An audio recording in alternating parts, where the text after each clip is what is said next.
सर्व विद्यार्थ्यांना नमस्कार बेटा.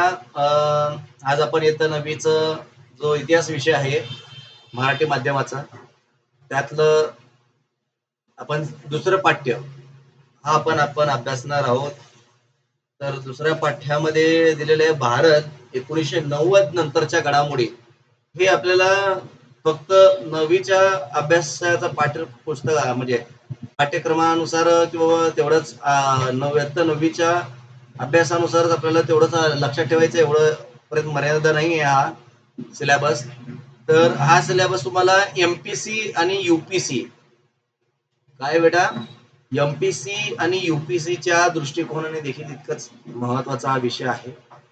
ज्या विद्यार्थ्यांनी एमपीसी यूपीसी होऊन एक्झाम देऊन उच्च पदावरती जायचं आहे, मोठ्या पदावरती बसायचं आहे, त्यांचा स्वप्न आहे पुराशी बाळगून, तर त्या भावी अधिकाऱ्यांसाठी बेटा हा प्लॅटफॉर्म आपला बेस्ट आहे, जिथे तुम्हाला फक्त सिलेबस पुरतं मर्यादित नॉलेज न देता कोणतो पार्ट हा तुम्हाला एमपीसी यूपीसीच्या कोणत्या स्टेजला किंवा कोणत्या लेवलला विचारू शकतात. म्हणजेच एमपीसी यूपीसी द्यायचं म्हणलं तर तुम्हाला 3 भाग असतात बेटा, 3 लेवलमध्ये याचं वर्गीकरण होतं. पहिलं लेवल आहे प्री.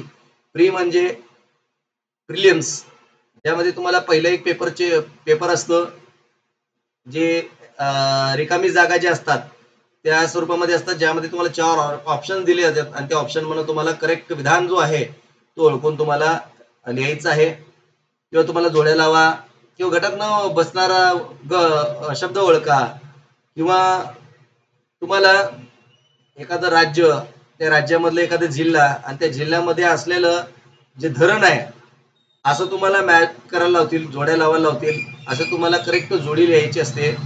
इतकं सोपं असतं रे बेटा, जर तुम्ही व्यवस्थित आतापासून अभ्यास केले.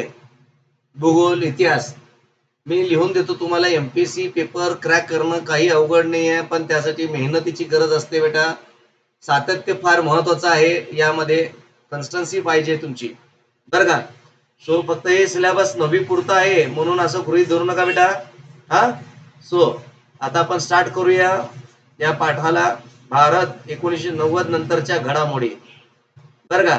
भारत 1990 नंतरच्या घडामोडी. भारतात काय काय घडले 1900 नंतर. 1960 नंतर भारतात काय काय क्रांती घडलेली आहे, कोणत्या क्रांती घडले, कोण कोण पंतप्रधान पदावरती आले, त्यांनी काय क्रांती केली त्यांच्या काळखंडामध्ये, त्यांचं सरकार का कोळमडलं, आणि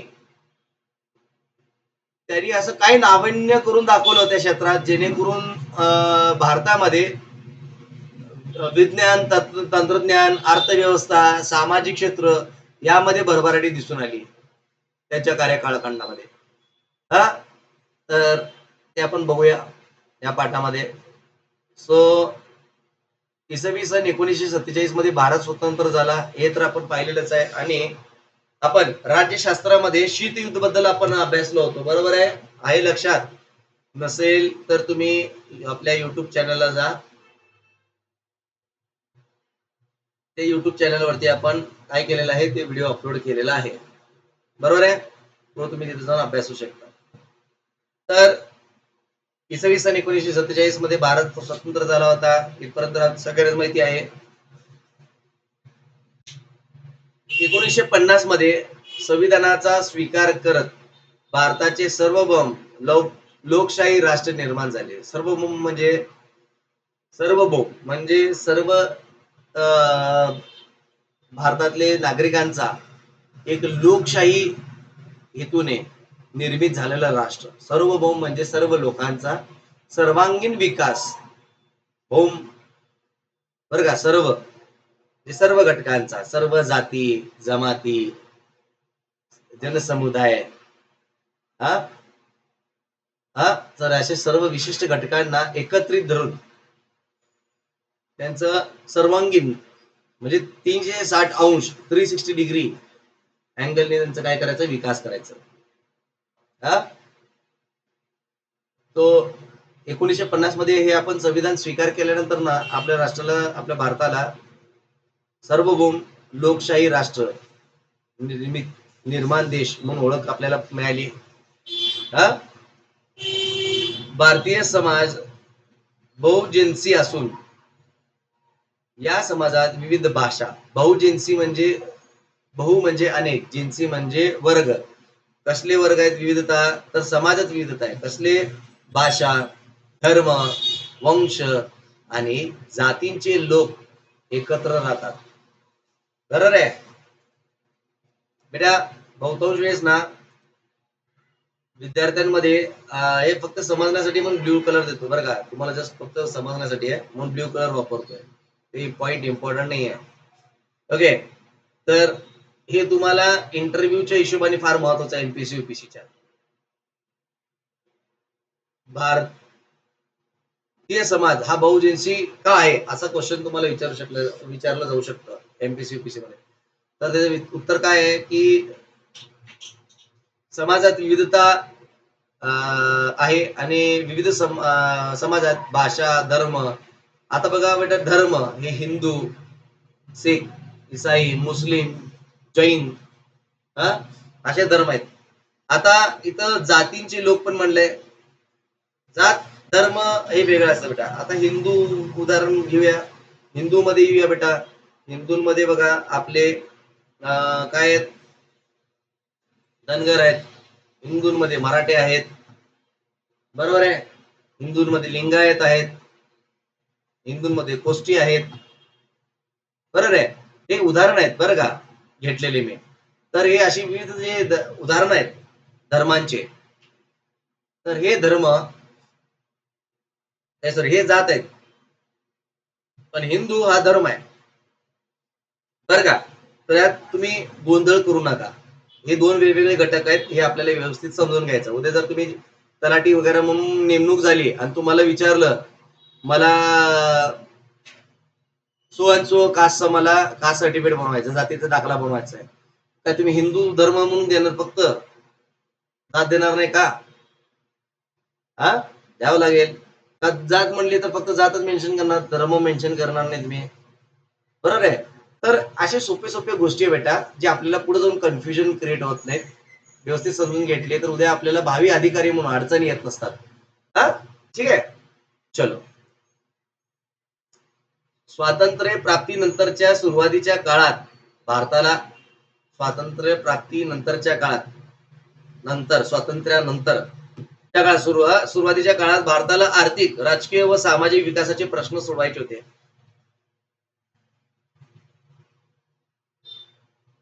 आता आर्थिक म्हणजे काय रे बेटा? बघा, ब्रिटिशांनी भारताचा जो खजिना आहे, तिजोरी, तो तर लुटला होता, बरोबर आहे. भारताचा जो खजिना आहे तो तर लुटला होता, भरपूर लुटला होता. त्यामुळे भारताला आर्थिक दृष्ट्या विकास करणं लय महत्वाचं होतं. त्यानंतर राजकीय, बघा राजकीय म्हणजे काय, भारत आता स्वतंत्र झाल्यानंतर ना त्या काळात छोटे मोठे अनेक असे पक्ष होते, पण मोठे जे पक्ष आहेत ते फार कमी होते, छोटे राज्यातले पक्ष हे फार जास्त होते आणि त्यातही जास्त डायव्हर्सिटी होती बरं का. हा,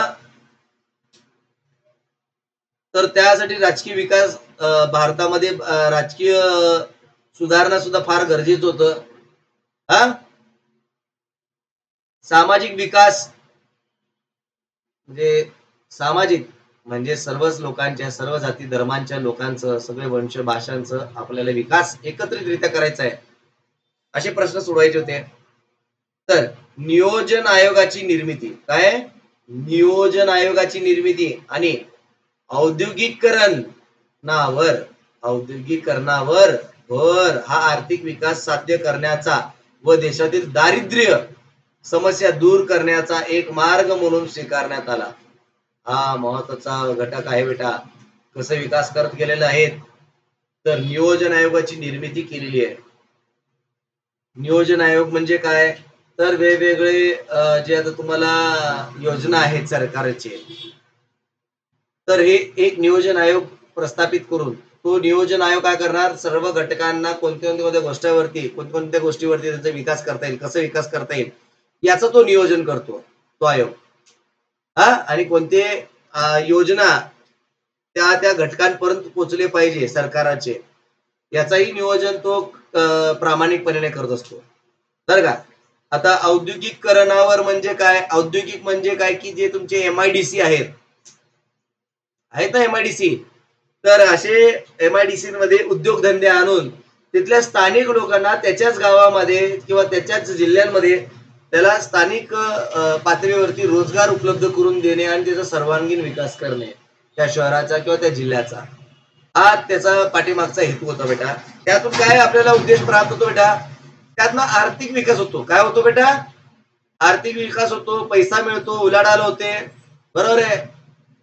माणसाच्या हाताला काम मिळालं तर तुमच्या हाताला पैसा मिळतो बेटा, काम केल्यामुळं. त्याच्यामुळे देशातील जे दारिद्र्य आहे, दारिद्र्य म्हणजे काय, दारिद्र्य म्हणजे ज्याचं सरासरी उत्पन्न आता 1947च्या हिशोबाने जर आपण बोलत असू तर ज्याचं उत्पन्न साधारणतः हे 10 रुपये 2 रुपये कमी आहे. आजच्या काळामध्ये किती आहे हो, 40,000 ते 50,000 आहे. 40 ते 50,000च्या खाली जे वार्षिक कुटुंब कमवतो, कुटुंब एखादं कुटुंब 40,000च्या खाली कमवतो, तो दारिद्र्य रेषेच्या खाली समजलं जातं किंवा त्याला गिनलं जातं. समजलं. सो ते दूर करायचं आपल्याला, त्याला मेन चांगल्या प्रभावामध्ये आणायचं आहे. हा उद्देश होता बेटा. तर निवडणुकांचे यशस्वी आयोजन आणि लोकशाही परंपरेवरील विश्वासामुळे आपल्या राजकीय स्थैर्य प्राप्त करणे शक्य झाले. बरं का. निवडणुकीमुळं काय झालं की आपल्या देशामध्ये विविध घटकांचे पक्ष आहेत, प्रत्येक पक्षाचे विचार, त्याचे धोरण हे वेगवेगळे असतात.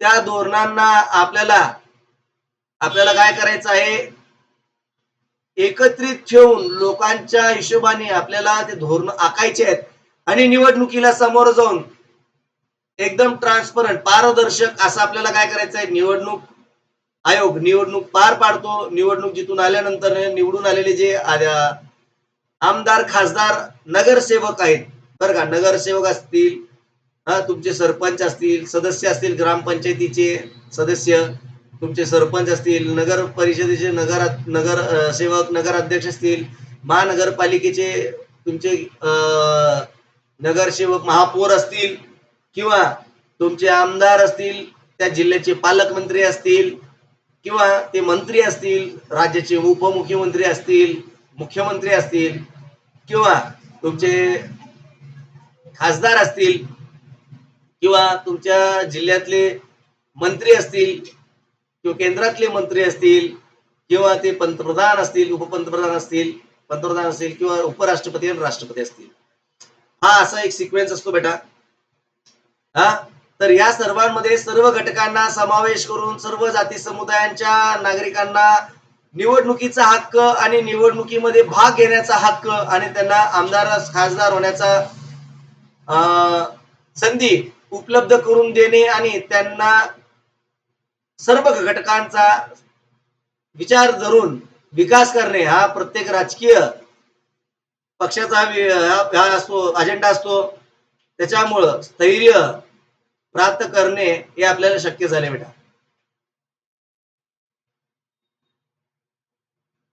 याचबरोबर दुर्बल समाज घटकांसाठीच्या कार्यक्रमांचा आणि धोरणांचा समावेश असलेल्या अनेक सामाजिक सुधारणा प्रत्यक्षात आणण्याचे प्रयत्न झाले.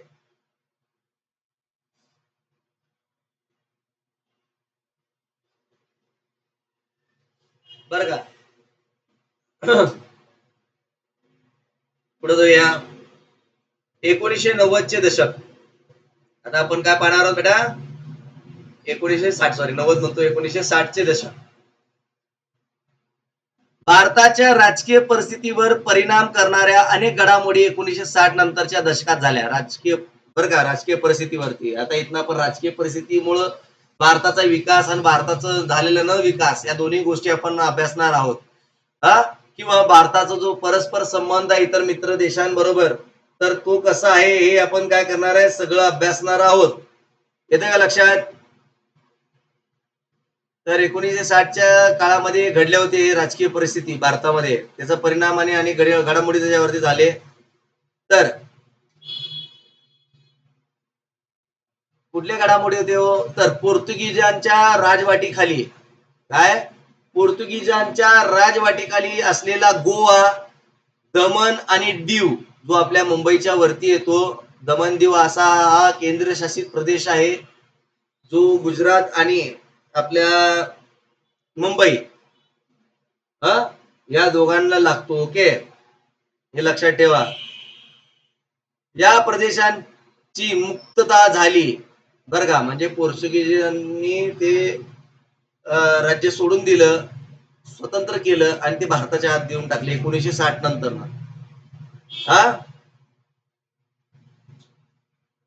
व ते भारतीय संघराज्यचे भाग बनले. संघराज्य म्हणजे का हो? भारतीय संघराज्य म्हणजे काय? हा तुमच्यासाठी एमपीसीच्या दृष्टिकोनाने फार इम्पॉर्टंट पॉइंट आहे.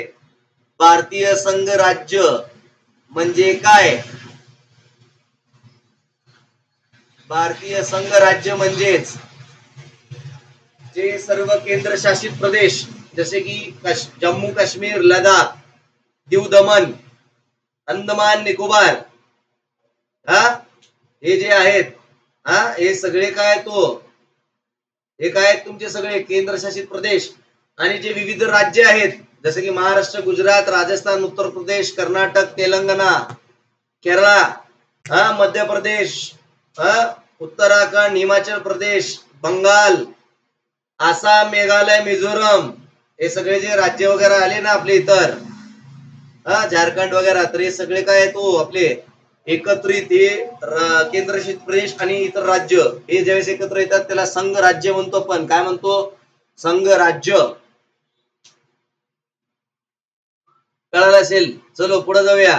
उत्तरेकडील सीमेरेषेवर भारत आणि चीन यांच्यातील तणाव. काय? उत्तरेकडील भारत जो उत्तर आहे जम्मू काश्मीर पासून ते तुमचा आसाम पर्यंत, तुम्ही आता ऐकला असेल अरुणाचल प्रदेश मध्ये चीनने घुसखोरी केलेली आहे. तर इथं बघा आता पण भारत आणि चीन सीमेवरती तणाव आहे. तर उत्तरेकडील सीमेवरील भारत आणि चीन यांच्यातील तणाव 1950 पासून वाढत होता. कधीपासून वाढत होता? 1950 पासून वाढत होता हो. तर या तणावांची परिणती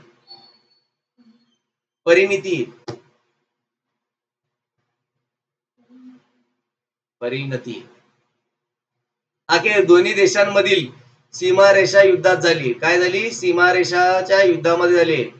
हे युद्ध मॅकमोहन, ओके, इंग्लिश मध्ये मॅकमोहन लाईन किंवा मॅकमोहन रेषाच्या म्हणजे मॅकमोहन रेषाच्या म्हणजे लाईन 1962 रेषेच्या क्षेत्रात झाले बर का. हे तुम्ही लक्षात ठेवा. हे एमपीसीच्या युपीसीच्या हिशोबाने फार महत्वाचा आहे. या काळखंडावरती एमपीसी सारखं क्वेश्चन विचारतो. Group B, group A, okay, group B, group A च्या याला जास्त हे प्रश्न विचारला गेलेला आहे. ग्रुप सी ला सुद्धा विचारलेला आहे, पर ग्रुप सी ला फार कमी विचारतं. ग्रुप बी आणि ग्रुप 1 च्या क्वेश्चन याला तुम्हाला खास करून प्रश्न येतोच. ओके, एमपीसी युपीसी ला बर का. मॅकमोहन रेष म्हणजे काय?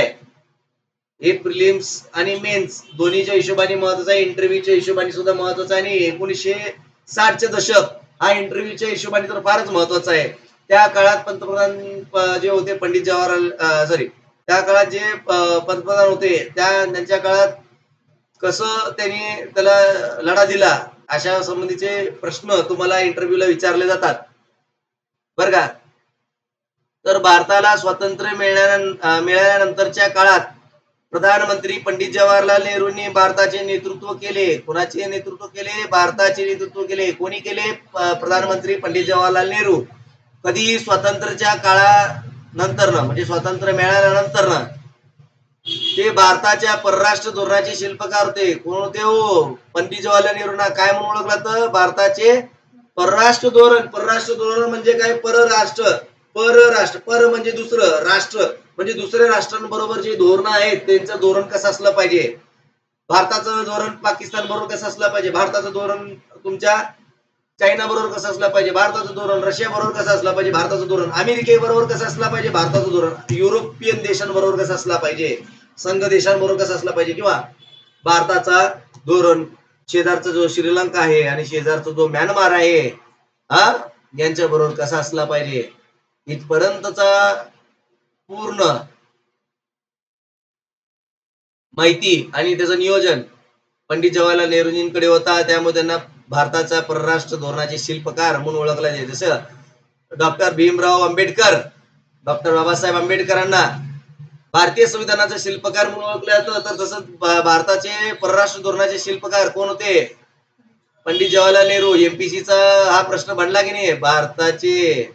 भारताच्या परराष्ट्र धोरणाचे शिल्पकार डॅश डॅश होते कोण? हा, भारताचे परराष्ट्र धोरणाचे शिल्पकार कोण होते? पंडित जवाहरलाल नेहरू. पंडित जवाहरलाल नेहरू हे भारताचे परराष्ट्र धोरणाचे शिल्पकार होते बरं का. हे असं लक्षात ठेवा. भारताच्या सामाजिक आर्थिक विकासात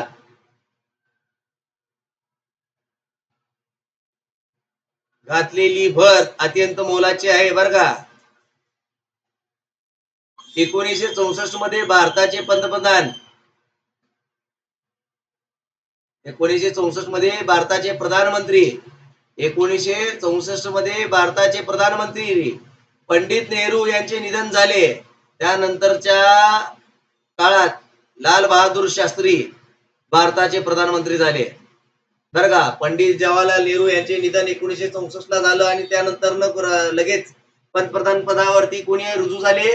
आपले लाल बहादूर शास्त्री बर का. हे रुजू झाले प्रधानमंत्री म्हणून.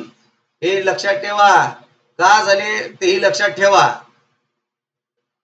त्यांच्या कारकिर्दीत 1965 मध्ये भारत आणि पाकिस्तान यांच्यामध्ये काश्मीर प्रश्नावर युद्ध झाले होते रे. ओके. जे बॉर्डर पिक्चर तुम्ही पाहिलंय का? बॉर्डर पिक्चर पाहिला असेल ज्यांनी, सनी देओलचं. ओय पापा, हा तो आला. तर तो जो पिक्चर दाखवले तो 1965च्या हिशोबाने दिलेला आहे रे बेटा.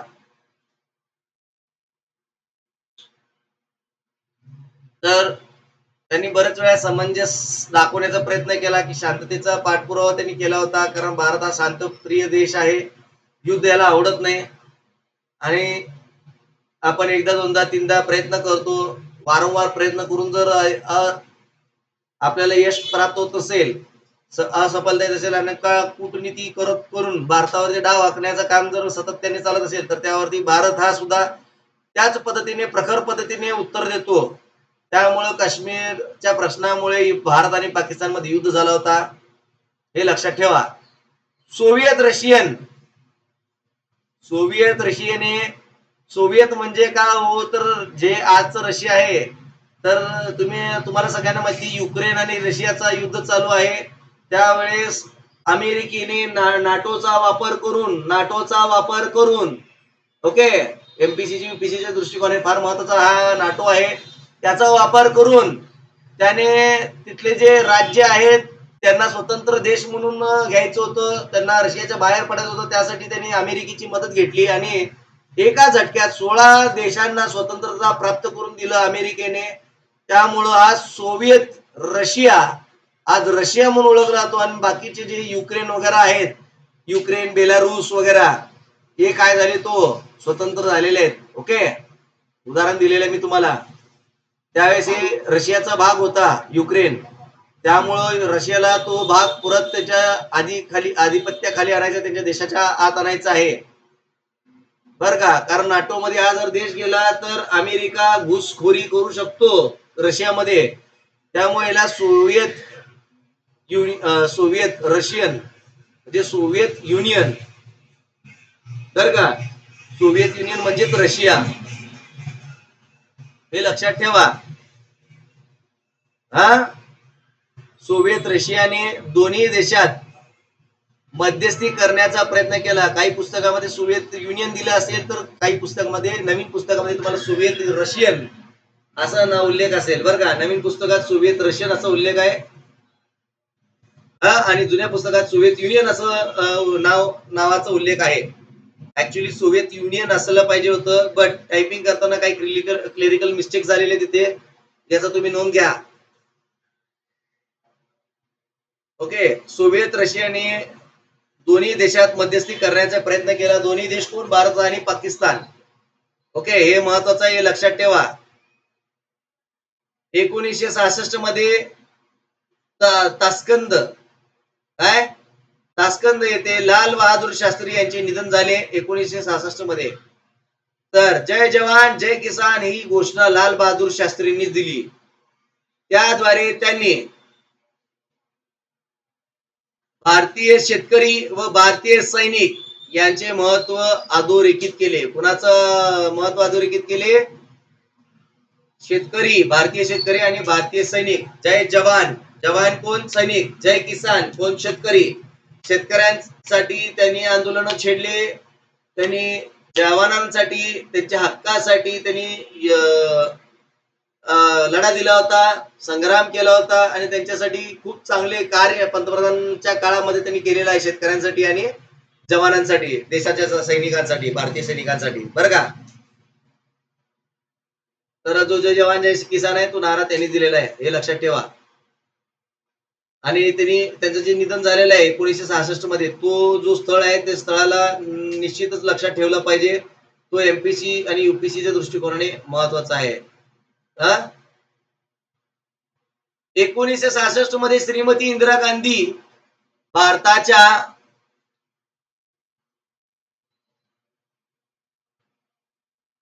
1966 मध्ये श्रीमती इंदिरा गांधी भारताच्या प्रधानमंत्री झाल्या. भारताच्या काय झाले? ते प्रधानमंत्री झाले रे 1966 मध्ये इंदिरा गांधीजी आले. तर त्यांच्या निर्णय क्षमतांची प्रशंसा होती. त्यांची जी निर्णय क्षमता आहे ना ही प्रशंसनीय होती, बरं का. ओके, माय लेडी म्हणून त्यांना ओळखलं जायचं. बँकांचे राष्ट्रीयकरण, आज जे काही तुम्ही बँक पाहतात त्यांचे राष्ट्रीयकरणाचा करण्याचं काम यांच्याच कार्यकाळामध्ये झाला. त्याच्यामुळं तुमचे Bank of India, Central Bank असे बँक प्रस्थापित झाले, बरं का. Punjab and Sindh Bank, Punjab National Bank, Canara Bank असे बँकांची निर्मिती झाली, बरं का. व स्थानिकांचे तनखे बंद करणे या त्यांच्या निर्णयांचे दुरागामी परिणाम झाले. दुरागामी म्हणजे खूप मोठा परिणाम त्याच्यावरती झाला, बरं का. थोडे थोडे स्थानिक बँक वगैरे जे होते ना त्यांना त्यांनी बंद करून टाकले, बरं का. कारण मनमानी व्याज घेणं, त्यांच्यावरती कोणतंही कंट्रोल रेग्युलेशन न राहणं आणि बँकांना त्यांचे जे काही रेग्युलेशन आहे ते रेग्युलेशन मेंटेन ठेवण्यासाठी आरबीआय ची स्थापना करणं, हे सगळं यांच्या काळात झालं, बरं का. हे लक्षात ठेवा. त्यांच्या कारकिर्दीत पूर्व पाकिस्तानचे संदर्भातील दडपशाहीचे धोरण पूर्व पाकिस्तानामध्ये मोठे आंदोलन निर्माण करण्यास कारणीभूत ठरले. आता पूर्व पाकिस्तान म्हणजे काय हो? बघा, भारताचा नकाशा तुमच्या डोळ्यासमोर असा भारत, खाली इथं श्रीलंका, तर हा पश्चिम भारत आणि हे पूर्व भारत. तसंच हा पश्चिम पाकिस्तान आणि हा पूर्व पाकिस्तान. पूर्व पाकिस्तान तर तुम्हाला लक्षात आलं की बांगलादेश बद्दल बोलतोय मी, बर का. तर बांगलादेश मध्ये आणि हे आपल्याला काश्मीरला सतत होते आणि पूर्व पाकिस्तानमुळं त्यांना उड्डाण घ्यायला सोपं जात होतं आणि भारतावरती लक्ष ठेवणं त्यांना सहजरित्या सोपं होत होतं. त्यामुळं यांनी इथे आपल्या बांगलादेशमध्ये लक्ष घालून त्याची फाळणीच करून टाकली आणि बांगलादेशचा पहिला तुकडा केला. कारण बघा, कोणत्याही देशासाठी सर्वात महत्वाचा काय असतो? तो असतो स्वतःचा देश आणि स्वतःच्या देशातले नागरिक आणि त्या देशाचा सार्वभौम, बरोबर आहे, गोपनीयता, बरोबर आहे. आता एखादा दुसऱ्या देशाचा जहाज विमान जर माझ्या देशावरनं जात असेल तर तो सहजरित्या, माझी छावण्या कुठे आहेत, छावण्या म्हणजे माझे जे सैनिकांचे जे स्थळ आहेत ते त्याला कळणार, त्याचं विशिष्ट धोरण कसं आहे, कोणते सैनिक कोणती तुकडी कुठं आहे याच्यावर त्याचं लक्ष असणार. बारकाईने तो लक्ष ठेवू शकतो. मग त्याच्यामुळे काय आहे की याच्यावरती परिणाम होऊ लागला, भारतावरती याचा परिणाम चांगला होऊ लागला. तर पाकिस्तानचा जो घुसखोरी आहे आणि पाकिस्तानचा जो डावपेच आहे याला मोडण्यासाठी त्यांनी काय केलं, पूर्व पाकिस्तान म्हणजेच आजचा बांगलादेश याला तोडण्याचं काम त्यांनी केलं आणि स्वतंत्र बांगलादेशाची स्थापना यांच्यामुळे झालेली आहे. बरं का, ज्यांनी जे कोणी तुम्हाला म्हणतात काँग्रेसने किंवा इंदिरा गांधींमुळे भारताचे तुकडे झाले, का तुकडे झाले त्याचेही कारण तितकेच महत्वाचे आहेत. असं नाही की उगाच कोणी तुकडे करायला जातं. घरात जास्त भांडण झाले, कौटुंबिक भांडण झाले तर आपण काय करतो, आपल्या पोटाच्या लेकराला सुद्धा आई वडील वेगळं करतात. बरोबर आहे, तू वेगळं राहा, सुखी राहा. बरोबर आहे, इथंही तसंच केलं. तुम भी जिओ आम्ही भी जीने दो, ही मेंटॅलिटी तर आपण सगळेजण आपल्या फॅक्च्युअल लाईफ मध्ये ऍक्च्युअल लाईफ मध्ये प्रॅक्टिकली वापरतो. मग शेजारील देश पण आपलेच आहेत, पण त्याच्यामुळे आपल्या देशावरती जर त्रास होत असेल तर आपण सरळ सरळ एक गाव दोन तुकडे केलेले कधी बेटर. हे हिंमत फक्त इंदिरा गांधींकडे होती बरं का. एक गाव दोन तुकडे, एका डावात दोन तुकडे त्यांनी केले बरं का. तर एमपीसी युपीसीच्या हिशोबाने महत्वाचं बेटा, या आंदोलनाचे नेतृत्व शेख मुजीबुर रहमान यांच्या मुक्तीवाहिनीने केले. मुक्तीवाहिनी म्हणजे जे एअर रेडिओ आहे, त्या काळामध्ये मुक्तीवाहिनी म्हणून त्याला म्हणायचं. जे तुमचं रेडिओ आहे आकाशवाणी, हे है विविध भारती, तर त्याने ते नेतृत्व करण्याचं सांगितलं. पूर्व पाकिस्तानच्या या समस्येचे परिणाम भारतावरही झाला, कारण कोट्यवधी निर्वसित येथून भारतात आले. म्हणजे ज्यावेळेस पूर्व पाकिस्तानचा तुकडा झाला, बांगलादेश स्वतंत्र झाला, त्यावेळेस जे बांगलादेशमध्ये पूर्व पाकिस्तानमध्ये जे राहणारे जे इतर धर्माचे जे लोक होते ते आपल्या भारतात येऊन आश्चर्य घेतले, ते आपल्या भारतात येऊन राहिले. ज्यांना आज आपण रोहिंग्या म्हणून ओळखला जातो. महाराष्ट्रात तुम्ही ऐकलंच असेल, बरेच स्थानिक पक्ष आहेत, त्यांचं कोणाचं मी नाव घेत नाही, ते या रोहिंग्यांना हाकलून काढा, मुंबईतून रोहिंग्यांना हाकलून काढा, ठाण्यातनं रोहिंग्यांना हाकलून काढा, अशी आंदोलनं ते करतात. महाराष्ट्रातनं रोहिंग्यांना हाकलून काढा, कोकणातनं रोहिंग्यांना हाकलून काढा. हे रोहिंग्या म्हणजे कोण आहे हो? हे पूर्व पाकिस्तानातून आपल्या भारतामध्ये आश्रय घेतलेले जे लोक आहेत त्यांच्याबद्दल यांनी बोललेलं आहे, हे लक्षात घ्या. कारण त्यांना संशय आहे की त्यातले काही डिटेक्टिव्ह पण असू शकतात रे बेटा, बरं का. कोणी तुम्हाला उघडेपणे सांगणार का मी डिटेक्टिव्ह आहे, मी यायचं त्याच्या म्हणून? नाही सांगणार. त्यांच्या पॉइंट ऑफ व्ह्यूनी बरोबर आहे, पण जाच तर केलीच पाहिजे. त्यातनंच आपल्याला आपलं संशय जे काय खरं आहे खोटं आहे ते निष्पन्न होऊ शकतो. पण इनडायरेक्टली कोणत्याही देशात जाणं, घुसखोरी करून राहणं हे तर चुकीचं आहे, बरं का. 1990च्या दशक, 1990चे दशक आहे, सॉरी 1990चे आल्यासारखं सारखं आय डोंट नो मला सारखं सारखं 60-70 म्हणायचं मी 90-90च करतोय. 1970चे दशक, 1971 मध्ये भारत आणि पाकिस्तान यांच्यात युद्ध झाले आणि त्याची तीव्र परिणिती स्वतंत्र बांगलादेशच्या निर्मितीत झाली. 1971 मध्ये इंदिरा गांधींनी तर चालू केलं 1965 आय थिंक 66. 1966 नंतर ना त्यांच्या कारकिर्दीत त्यांनी याच्यावर लक्ष हटलं, पण 1971 मध्ये भारत आणि पाकिस्तान मध्ये मोठं युद्ध झालं. स्वतंत्र बांगलादेशची निर्मिती झाली. त्याच्यामुळे या कामी प्रधानमंत्री इंदिरा गांधी यांच्यावर खनकर नेतृत्वाचा वाटा महत्वाचा मानला जातो, बरं का. बरं का, मी आता जे म्हणलो तुम्हाला ते आला की नाही? हे मेन्सच्या हिशोबाने महत्वाचं आहे, एमपीसीच्या मेन्स, बरं का. युपीसीच्या मेन्सच्या हिशोबाने फार महत्वाचं आहे.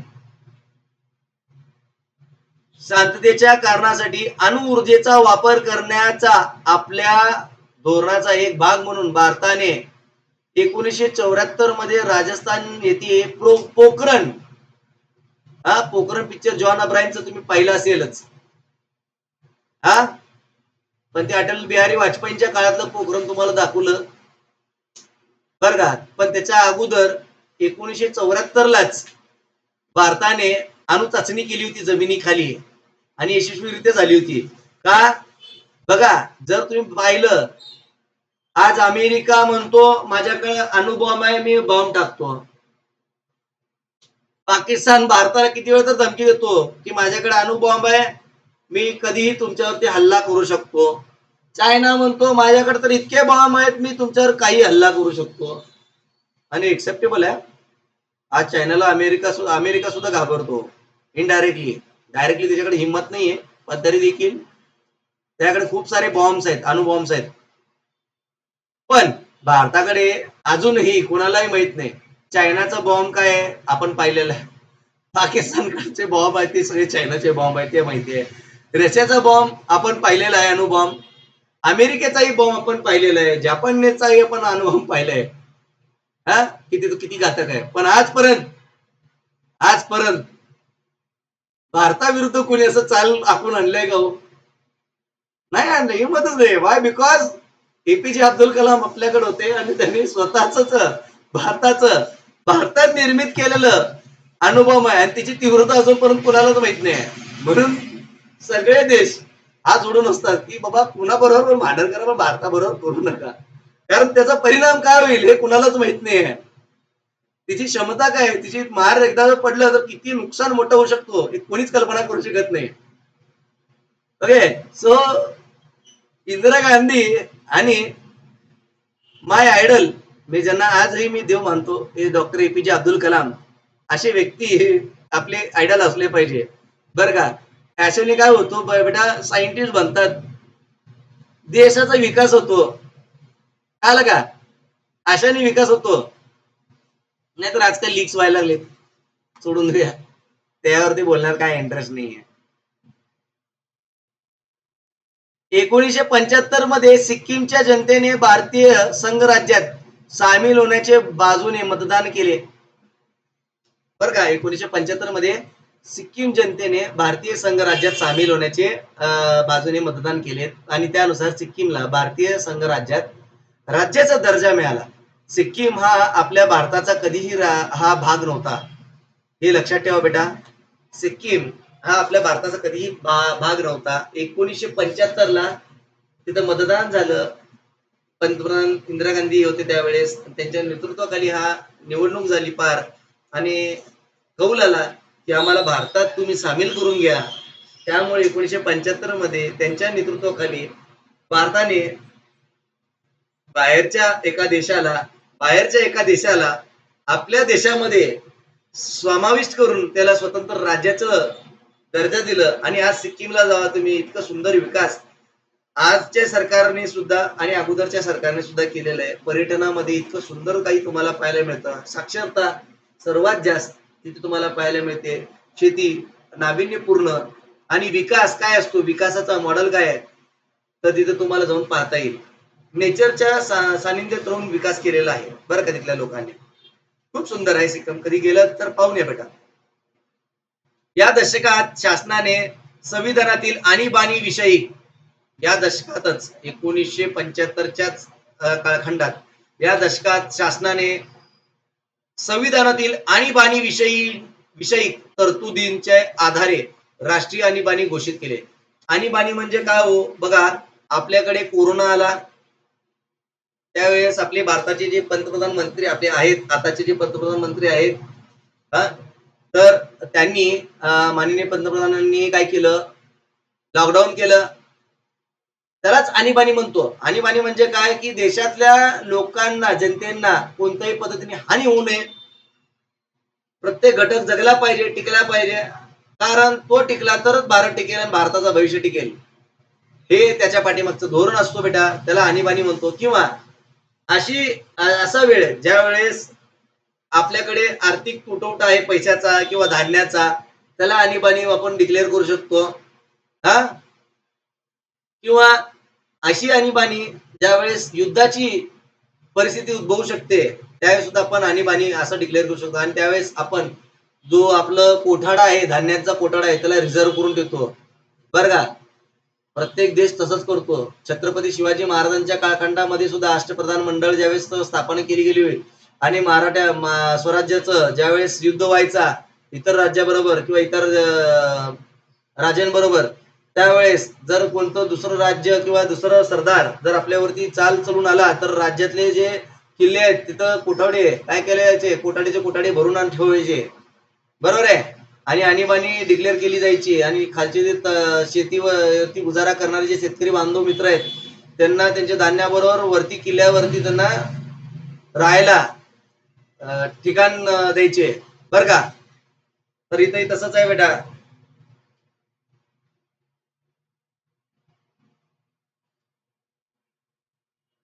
तर आणीबाणीच्या काळात भारतीय नागरिकांचे मूलभूत हक्क स्थगित करण्यात आले. बघा त्यावेळेस तुमचे हक्क जे आहेत मूलभूत हक्क जे असतात ते तुमचे स्थगित होतात रे बेटा. हाही तुमचा महत्वाचा पॉइंट आहे. आणीबाणीमुळे भारतीय प्रशासन व्यवस्थेत शिस्त आली, बर का. परंतु त्याचबरोबर मानवी हक्कांचाही संकोच झाला. बघा बेटा, काही गोष्टी जर चांगल्या करायच्या तर ते काही गोष्टी आपल्याला सहनही करावं लागतात, बरोबर आहे. राष्ट्रीय आणीबाणीचा हा काळ 1975 पासून ते 1977 पर्यंत राहिला. बघा 75, 76, 77 3 वर्ष. कोरोना कधी आला? 2019, 2020, 2021 ला गेला. आहे 3 वर्ष. आणीबाणी छोटी नसते बेटा, 2 ते 3 वर्ष पर्यंत चालत असते. हा झालं तर ते लवकर संपलं तर त्याला आणीबाणी आपल्याला लवकर म्हणता येत नाही. 2 महिन्यामध्ये संपणारी आणीबाणी नसते, बरं का. पण एकदा आणीबाणी डिक्लेअर झाली तर ते कधी संपेल याची निश्चित कालखंड नसतो. हा आणि त्यानंतर ना सार्वत्रिक निवडणुका घेण्यात आल्या, म्हणजे सगळीकडेच 1977 नंतर सगळीकडेच काय झालं, निवडणूक घेण्यात आली. काय घेण्यात आली? निवडणूक घेण्यात आली. हा आणीबाणीचा हा इथला काळ आणि काय त्याच्यातले महत्वाचे आहेत ते गोष्टी इथं दिलेल्या, मग त्याला रंग वेगळा दिलाय. हे सिलेबस आणि एमपीसी युपीसीच्या दृष्टिकोनाने महत्वाचं आहे, मेन्सच्या हिशोबाने पण महत्वाचं आहे. लक्षात ठेवा, मी दोन्ही पण जे सांगितलंय एमपीसी मेन्स आणि युपीसी मेन्स आणि इंटरव्ह्यू या हिशोबाने सांगितलेलं आहे. आणीबाणीच्या पार्श्वभूमीवर अनेक विरोधी पक्षांनी एकत्र येऊन जनता पक्षाची स्थापना केली. जनता पक्ष, भारतीय जनता पक्ष जे आज तुम्ही बघता हे सुद्धा अशा पद्धतीनेच एक निर्मित केलेली पक्ष आहे, बरं का. जनता पक्ष म्हणजे विरोधी पक्षांनी एकत्र येऊन जनता पक्ष निर्माण केली. नव्याने स्थापन झालेले जनता पक्षाकडून श्रीमती इंदिरा गांधींच्या नेतृत्वाखाली काँग्रेस पक्षाचे दारुण पराभव झाले. या निवडणुकीत त्यांचा पराभव झाला होता रे. जनता पक्षाच्या नेतृत्वाखाली काय झालं, श्रीमती इंदिरा गांधींचं दारुण पराभव झाला होता. खूप मोठ्या मताधिक्याने त्यांनी काय केले होते, नगरसेवक त्यांचे निवडून आले होते आणि इंदिरा गांधींचे नगरसेवक म्हणतो खासदार निवडून आले होते आणि त्यांचे खासदार हे खूप मोठ्या मताधिक्याने हरले होते.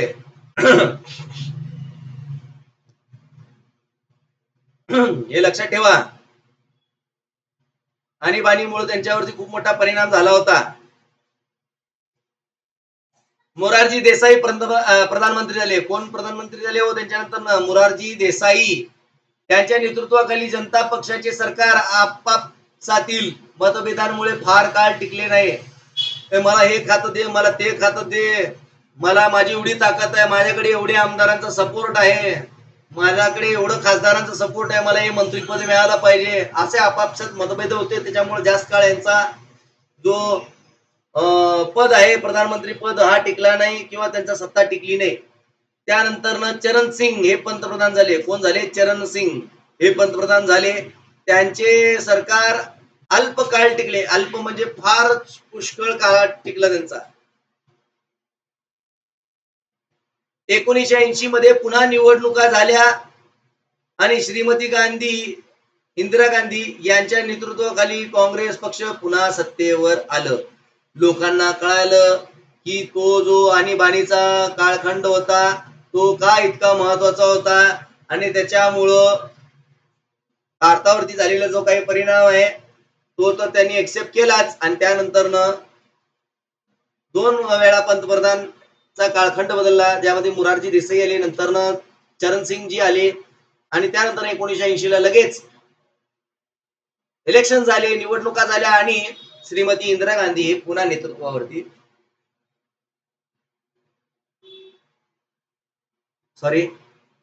त्यांचं काँग्रेसचं नेतृत्व घेऊन त्यांनी पुन्हा सत्तेवरती आले. 1980 चे दशक हा महत्वाचा आहे रे बेटा. 1980 चं दशक फार महत्वाचं आहे. ओके, खास करून तुम्हाला एमपीसी युपीसीच्या मेनच्या दृष्टिकोन याला करायचंच आहे, पाठच करून ठेवायला. या दशकात भारतीय राजकीय व्यवस्थेला अनेक नव्या आव्हानांना सामोरे जावे लागले. तर राजकीय व्यवस्थेला खूप सारे आव्हानं या कालखंडात आले. सिखांनी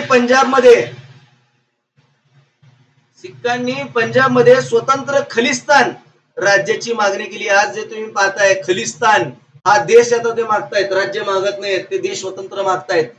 तर जे पूर्व पंजाब आहे आणि पाकिस्तान मधला जो पश्चिम पंजाब आहे, सॉरी उत्तर पंजाब भारतातला आणि दक्षिण पंजाब हा तुमचा पाकिस्तान मधला, हे एकत्र करून आम्हाला एक स्वतंत्र खलिस्तान निर्माण करून द्या, जे शिखांचा देश असा राहील.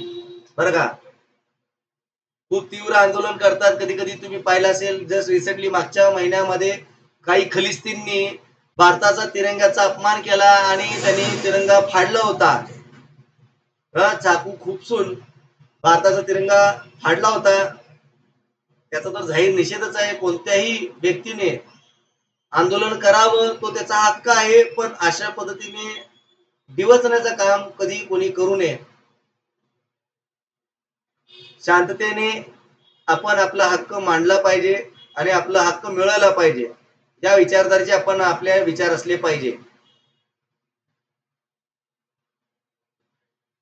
या आंदोलनाने अतिशय उग्र स्वरूप धारण केले. या आंदोलनास पाकिस्तानचाही पाठिंबा होता. बघा, लालचा असतो तो पाकिस्तानला काही करू दे, दुसऱ्यांच्या संसारात कसं ढवळाढवळ करायचं हे पाकिस्तानला माहितीच आहे. त्यामुळे त्यांना पाकिस्तानने पाठिंबा दिला होता याला. 1984 मध्ये अमृतसर येथे सुवर्ण मंदिरात आश्रय घेतलेल्या अतिरेक्यांना खूप हल्ला केला होता. सुवर्ण मंदिर सगळ्यांना माहिती आहे, सिखांचं सर्वात पवित्र ठिकाण, गुरु साहेब यांचा तो पवित्र स्थान आहे. तिथे त्यांनी अतिरेकी हल्ला केला होता. खूप सारे पंजाब सिख बंधू ठार केले. लहान लेकरांपासून ते वयोवृद्धांपर्यंत अतिरेक्यांनी हल्ला करून त्यांना ठार केलं होतं, क्रूर हत्या केली होती. तर त्या अतिरेक्यांना बाहेर काढण्यासाठी भारतीय लष्कर पाठवावे लागले. श्रीमती इंदिरा गांधींच्या सुरक्षा रक्षक पथकातील रक्षकांनीच त्यांची हत्या केली.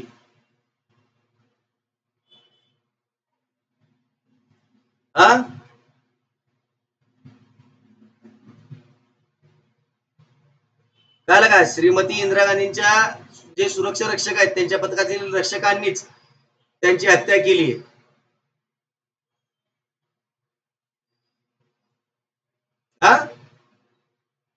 तर याच कालखंडातील ईशान्येकडील भारतात उल्फा संघटनेच्या नेतृत्वाखाली मोठे आंदोलन झाले. बर का, हे महत्वाचं आहे. एमपीसीच्या हिशोबाने लक्षात ठेवा. याला हायलाइट हिरवा कलर करतो मी. एक आंदोलन घडलं, त्या संघटनेचं नाव आहे उल्फा संघटना. कुठल्या कालखंडात? ईशान्य कालखंडात, ईशान्येकडील भारतात. ईशान्य भारत, उत्तर दक्षिण पूर्व पश्चिम, बरोबर आहे. तर जर पकडला आपण तर तुमचा जो हा इथं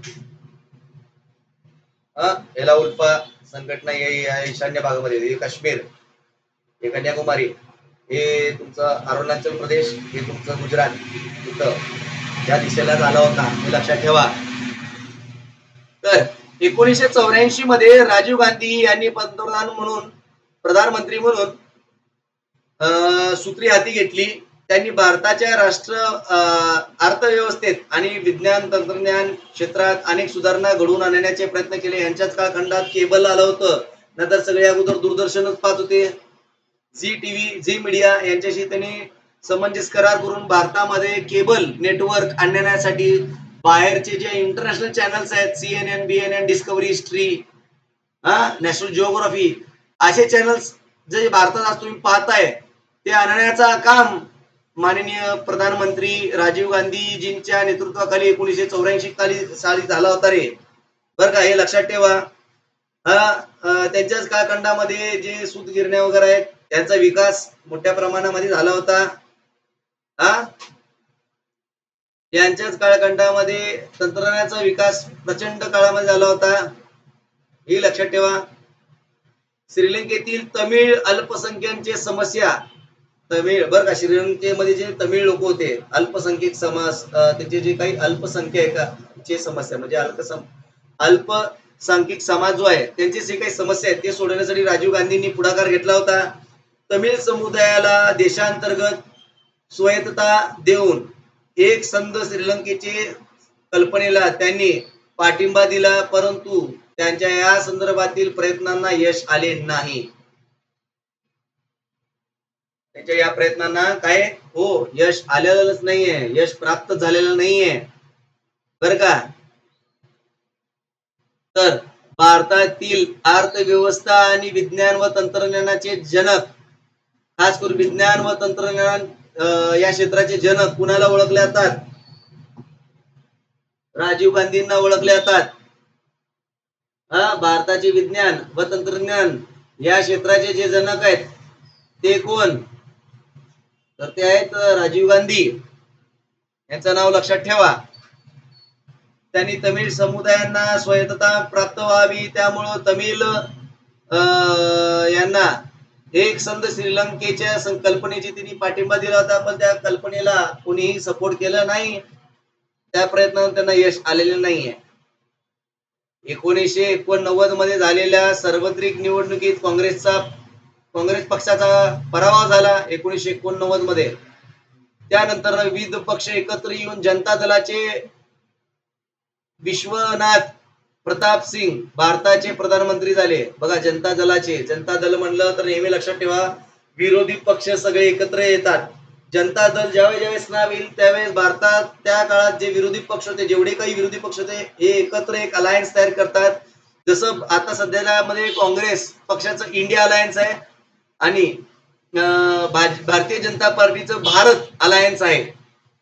ओके, तसं त्या काळात जनता दल म्हणून ओळखला जायचं. विरोधी पक्ष एकत्र यायचे आणि ते एक पक्ष बनवून ते निवडणूक लढवायचे. आणि त्या काळात विश्वनाथ प्रताप सिंग हे भारताचे प्रधानमंत्री झाले होते, जे जनता दलाचे नेतृत्व करत होते. इतर मागासवर्गीयांसाठीचे आरक्षण, इतर मागासवर्गीय लोक जाती आहेत त्यांना आरक्षणाचे धोरण हे त्यांचे सर्वात महत्वाचे योगदान होते. त्यांच्यामुळेच आज मागासवर्गीय घटकांना आरक्षण प्राप्त झालेलं आहे मित्रांनो. त्यामुळे यांचं नाव नीट लक्षात ठेवा. याला मी पहिले पिवळं कलर करतो आणि त्यानंतर विश्वनाथ प्रताप सिंग पासून इथून मी लाल कलर करतो, कारण त्यांचं नाव आणि हे पॉइंट हे लक्षात राहील तुम्हाला. पक्षातील अंतर्गत वादविवादांमुळे ते फार काळ प्रधानमंत्री पदावर राहू शकले नाहीत. कारण बघा, विरोधक असेल तर लालचा असणार, जेवढं लालचा मग आपण पाहिलं होतं तसंच लालचा इथं पण आलाय. त्यामुळे तो जास्त पदावरती राहू शकले नाहीत. 1990 मध्ये चंद्रशेखर भारताचे प्रधानमंत्री झाले. त्यांचेही सरकार अल्पकाळ टिकले. 1991 मध्ये निवडणूक प्रचारादरम्यान श्रीलंकेतील लिटे LTTE या संघटनेने राजीव गांधींची हत्या केली. बरं का, हेलिकॉप्टर दुर्घटना झाली होती. त्या हेलिकॉप्टर दुर्घटना करण्याचं काम त्यांनीच केलं होतं. आणि त्याची सामूहिक जबाबदारी सुद्धा या श्रीलंकेतील या संघटनेने स्वीकारली होती की आम्ही राजीव गांधींची हत्या केली. बरं का, 1980च्या दशकाच्या शेवटी जम्मू काश्मीर मधील असंतोषाला सुरुवात झालेली दिसते. ही समस्या अधिकाधिक वाढतच गेली आणि तिने आता दहशतवादाचे स्वरूप धारण केले आहे. आता कशाचं स्वरूप झालेलं आहे? ते दहशतवादाचे स्वरूप प्राप्त झालेलं आहे. तेथील अतिरेकी कारवाई तेथील अतिरेकी कारवायांनी काश्मीरी पंडितांना तिथून निघून जाण्यास भाग पाडले. बरं का, कशामुळे काश्मीरी पंडितांना निघून जावं लागलं? कारण 1980 पासून तिथे दहशतवादी संघटना वाढू लागले आणि दहशतवाद वाढल्यामुळं तिथे जे अतिरेकी पाकिस्तान मधनं येत होते त्यांनी भारतीय काही बांधवांना त्यांनी मस्तके भटकवले आणि त्यामुळं भारतीय जे पंडित आहेत, काश्मीरी पंडित, यांना तिथनं हाकलून लावण्यास भाग पाडलं. काही समुदाय, त्या समुदायातील काही चांगले नागरिक सुद्धा याच आपल्या भारतीय पंडितांना तिथं आश्रय दिला. आजही काही काश्मीरी पंडित तिथे राहतात, फार मोजकेच आहेत पण ते आजही राहतात. का? याच तर ह्याला तर म्हणतो आपण भारतीय विविधता, हा, भारतीय एकोपा, समाजामधलं बंधुता, यालाच आपण म्हणतो. बरं का, बरेचसे निघून गेले, काहीशे आजही तिथे आहेत, हा, पण ते निघून जाण्याचं कारण हा आहे, हे लक्षात ठेवा. ठीक आहे. इथून उद्या 1991 नंतरचे बदल हे आपण उद्याच्या पाठामध्ये पाहूया. ओके, तर अभ्यास करत राहा रे बेटा. आपल्या युट्यूब व्हिडिओ चॅनलला जर तुम्हाला आवडत असेल असे व्हिडिओ तर प्लीज आपल्या चॅनलला जास्तीत जास्त करून शेअर करा. तुमच्या मित्रमैत्रिणींना, तुमच्या फॅमिली ग्रुप्स मध्ये हे पाठवा चॅनलला आणि त्यांनाही सबस्क्राईब करायला लावा आणि लाईक करायला लावा. आणि काही डाऊट्स असेल तर कमेंट बॉक्स मध्ये तुमचे क्वेश्चन्स टाका, मी त्या क्वेश्चन्सला उत्तर देण्याचा नक्की प्रयत्न करेन. ओके, सो भेटूया उद्याच्या लेक्चर मध्ये. तोवर मला रजा द्या. हा, चलो बाय. अभ्यास करत राहा रे.